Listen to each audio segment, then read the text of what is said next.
আমাদের আমরা কি অপরাধ করেছি? আমরা ঠাকুরের কাছে সবসময় নিরাপদে থাকার ইয়ে করি, প্রার্থনা করি, ঠাকুর সবাইকে নিরাপদে রেখো, সবাইকে সুস্থ রেখো, ভালো রেখো সবসময়। শুধু আমার জন্য না, আমি সবার, আমাদের এরকম নিরাপত্তার ব্যবস্থা না থাকলে তো আমরা তো মানে আমরা ভয়ে মরে যাচ্ছি। নাতে নাচবো, তারা বলছে বাড়ি থেকে চলে যাবে, মামা বাড়ি গিয়ে থাকবে, আমি কি করে একা থাকবো আমার ছেলেকে নিয়ে? এই যে দেখুন, কালকে এই ইটগুলো ছড়া হয়েছিল, ওনারা সেই ইটগুলোকে রেখে দিয়েছেন। আর গাড়ির ওপর অত্যাচার হয়েছে, গাড়িটাকে ভাঙচুর করা হয়েছে, বাড়িতে ইট ছোড়া হয়েছে, ওনাদের মারার হুমকি দেওয়া হয়েছে, লাঠি দিয়ে আঘাত করা হয়েছে, গ্রিল ভাঙার চেষ্টা করা হয়েছে, তালা দেওয়া ছিল। হ্যাঁ বলুন স্যার, আপনার নামটা বলুন। সুকল্যাণ ঘোষ, আচ্ছা নোয়াপাড়া অবরোড, বিসি রায় রোডে বাসিন্দা। আচ্ছা, কি হয়েছিল কালকে রাত্রিবেলা আপনার? 6:30টার সময় ওরা বিনা প্ররোচনায় আসে এবং এসে সঙ্গে সঙ্গে কাঠ লাঠি দিয়ে গাড়ির উপর আক্রমণ করে। তারপরে কন্টিনিউয়াসলি বড় বড় বাস বের করে বাড়ি মারতে থাকে এখানে ওখানে। তারপর রাস্তা থেকে ইট, মুখে অশ্রাব্য ভাষা, মাকে নানান রকমভাবে থ্রেট করে। বৃদ্ধ মা উত্তেজিত হচ্ছিলেন যে কেন করবে, আমরা তো তোমার কোনো ক্ষতি করিনি, কিছু তোমার কোনো আঘাত করিনি, তোমার জিনিসের কোনো কিছু করিনি, তোমরা ইনজাংশন অর্ডারের পরে ভায়োলেট করে জিনিসপত্র রাখছো, কোর্টের অর্ডার নেই, তা সত্ত্বেও তোমার তো কোনো ক্ষতি করছি না, তোমার জিনিসও নষ্ট করছি, তোমরা এসব করো। তারপরও বিনা প্ররোচনায় গাড়ির উপর আক্রমণ করে, লাঠি দিয়ে বাস দিয়ে মারে, গাড়ির সামনের দিকে কিছু ক্ষতি করেছে, সাইডের দিকেও লাথি টাথি। তারপরে রাস্তার থেকে ইট কুড়িয়ে নিয়ে এসে সজোরে বাড়ির উপর, মায়ের উপর লক্ষ্য করে ইট চার্জ করে। আচ্ছা, আপনি এবার একটা কথা বলুন, আপনাকে যখন যারা করেছিল আক্রমণ, তারা কি বাঙালি? অবাঙালি, এবং তারা প্রমোটিং এর সঙ্গে যুক্ত।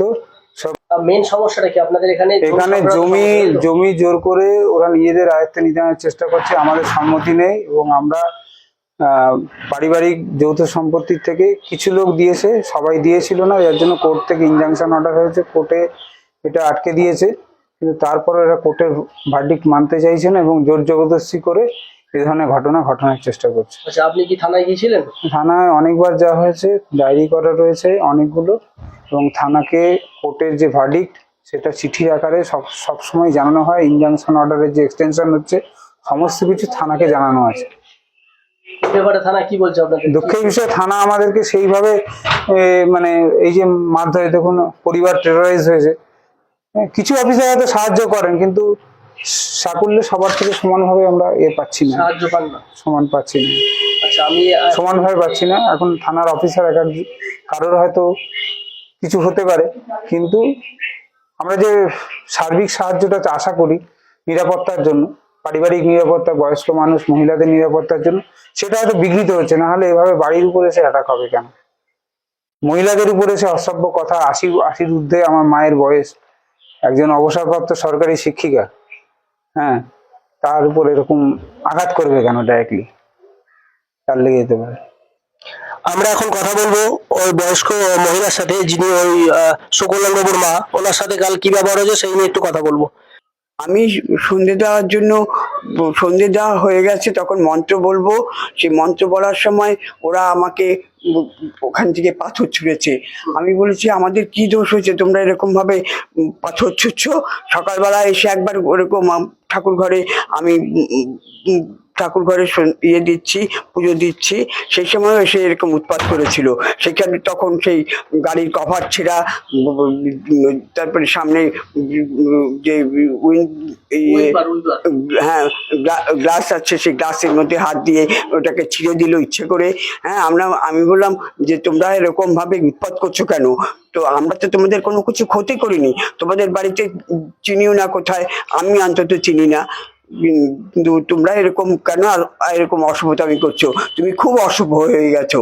কারণ ও আমাকে এর আগে এসে দিদা করে সম্মান করেছে, এই করেছে, কিন্তু গত বছরও এরকম ভাবে উৎপাত করেছে। সন্ধ্যেবেলা এসে যখন তখন এসে আমি বলেছি দেখো আমাদের গাড়ি রয়েছে, ওখানে তোমরা লেখো না, আমাদের গাড়ি রাখতে অসুবিধা হবে, ওখানে কাঠ এরকম ভাবে রাখছো, আমাদের গাড়ি ঢোকালে ওখানে রাখতে পারবে না।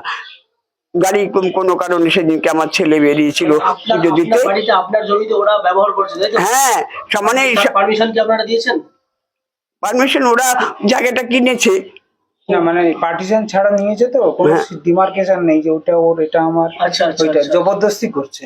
আচ্ছা, মানে এর মধ্যে কিছু অংশ বিক্রি হয়ে গেছে। কিছু অংশ না, উইদাউট পার্টিশন, উইদাউট ভাগাভাগি সেপারেশন না হয়ে একদম। না হয়ে, মানে উইদাউট লিগাল ইয়ার্স কেনা হয়েছে।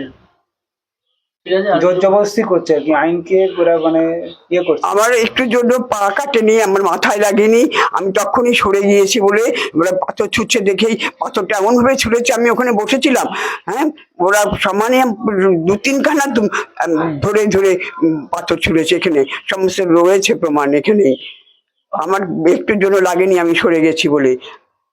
আমি বললাম যে তোমরা এরকম ভাবে কেন এরকম আমাদের ইয়ে করছো?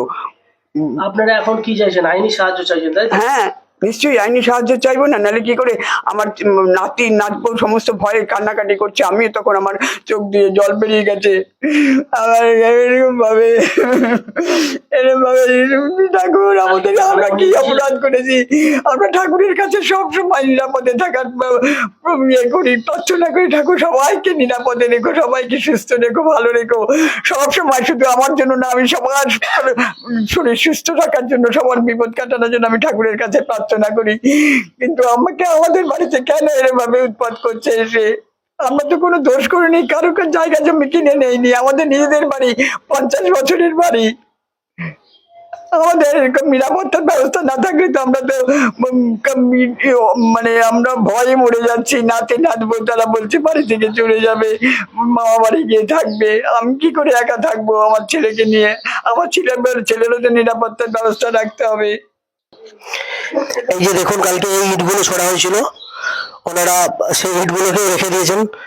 আর গাড়ির ওপর অত্যাচার হয়েছে, গাড়িটাকে ভাঙচুর করা হয়েছে, বাড়িতে ইট ছোড়া হয়েছে, ওনাদের মারার হুমকি দেওয়া হয়েছে, লাঠি দিয়ে আঘাত করা হয়েছে, গ্রিল ভাঙার চেষ্টা করা হয়েছে, তালা দেওয়া ছিল।